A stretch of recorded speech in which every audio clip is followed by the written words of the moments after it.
तू युवा है, आशा के नए भोर की पहली किरण है। तेरे तेज को देख पूरा जमाना हैरान है। पहचान खुद को, प्रचंड बलशाली है, तू युवा है। हिमालय पिघल सागर बन जाए, ऐसा ऊर्जित तेरा प्रभाव है। कलयुग भी मधुबन सा लगे, कोमलशाली तेरा स्वभाव है। सोने की चिड़िया कहलाई इस पावन धरती पे, क्यों आज अन्न की अभाव है। तो चल उठ खड़ा हो, बदलाव की बरसात लिए। सूर्य पुत्र सा कवच धारण कर, अर्जुन की गांडीव लिए। कोई पूछे तो कह देना, परमात्मा का साया हूं, वीरभूमि की आत्मा बन आया हूं। अविनाशी का काया हूं, बदलाव लाने आया हूं।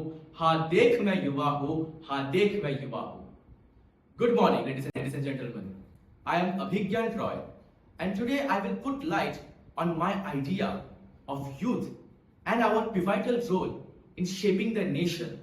But before I put light on my idea, let me share a small incident with you.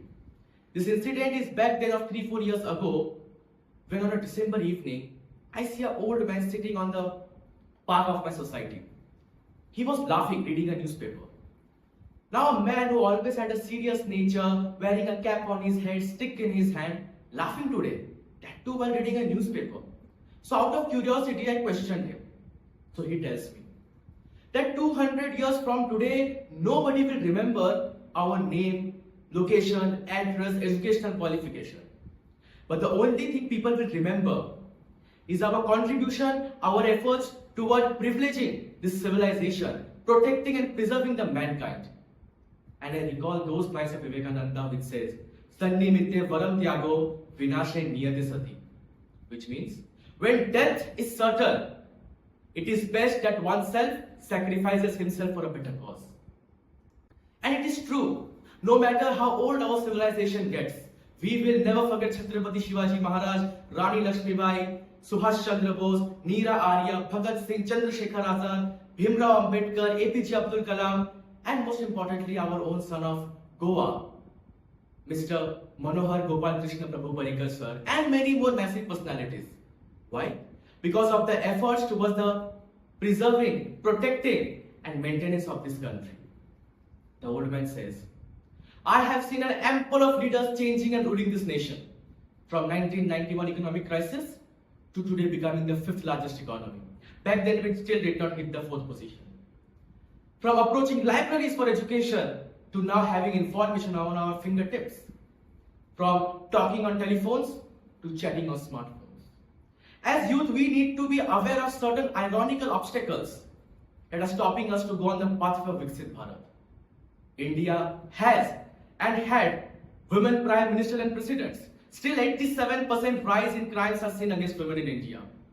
In this land of Magadha, where Gautam Buddha preached the message of peace to the world, today India ranks 126th out of 163 countries in the Global Peace Index. When Vivekananda described yoga as the science of minds to the West, he was not aware that 12% of his own population in India will be doing yoga in this modern era. Ladies and gentlemen, we need to understand that national and international issues must not only be discussed in the parliamentary rooms, but also in the corridors of classrooms and colleges. The youth must understand that politics is not only about campaigning, vote demanding and rallies. It is a golden opportunity for policy framing, for questioning the current taboos in the society, and most importantly, a strong medium for message and morals for the youth in today's world. Our motherland gave birth to Shastra back then in the 4th century. और अगर आज हम जाके विश्व के किसी देश से हमारी लूटी हुई संपत्ति मांग ले तो उनके संग्रहालय खाली हो जाएंगे. Even being such a prosperous nation itself, then why today poverty, hunger, uneven wealth distribution is obstacling our pathway to Viksit Bharat? This reason can be eradicated from the roots by the youth only if we step in the shoes of entrepreneurship, keep our mindset diplomatic, and most importantly, we stop ourselves from pouring our skills and education in the slavery mold for the foreign regions. More than 65% of Indian population is below the age of 35. This demography clearly implies that powerful force which we need to deviate from the evil eyes to the ways of prosperity and progressivity for the growth of Viksit Bharat. हम युवा को ये समझना पड़ेगा कि चुनाव, मतदान, ये सिर्फ हमारा जन्म सिद्ध अधिकार नहीं बल्कि एक दायित्व है, एक जिम्मेदारी है. We need to understand that our one finger press on a simple button will decide the education, employment, educational stability, economic stability and environmental sustainability of the next 5 years. और हमारा दायित्व सिर्फ चुनाव तक ही नहीं है. Our duties are beyond election.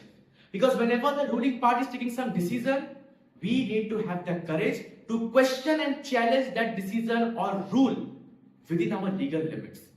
And yes, if it is progressive, if it is positive for the nation, it is our core responsibility to promote that rule, to make sure that everybody in the population is making use of the scheme, making use of the policy, and is aware of what new rule is beginning in the nature.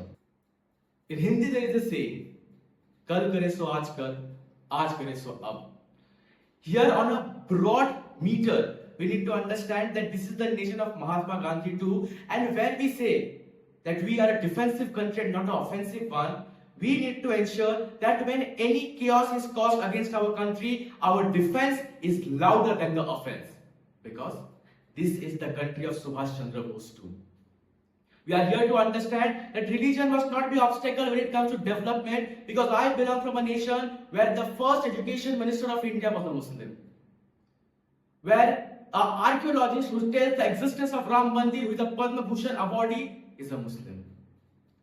At the same time, all the religions, Hinduism, Christianity, Jainism, Buddhism, come together and make India's background strong. अंत में यही कहूंगा कि अब जमाना ऐसा आ गया है, नहीं चले कि राजनीति और कूटनीति, शौर्य से छाती को भर दो, ऐसी है भारत की आप बीती. अगर अब युवा कुछ बोलेगा, वो एक ही भाषा की बोली होगी, वो भाषा है राष्ट्र नीति एवं युवा नीति, राष्ट्र नीति एवं युवा नीति.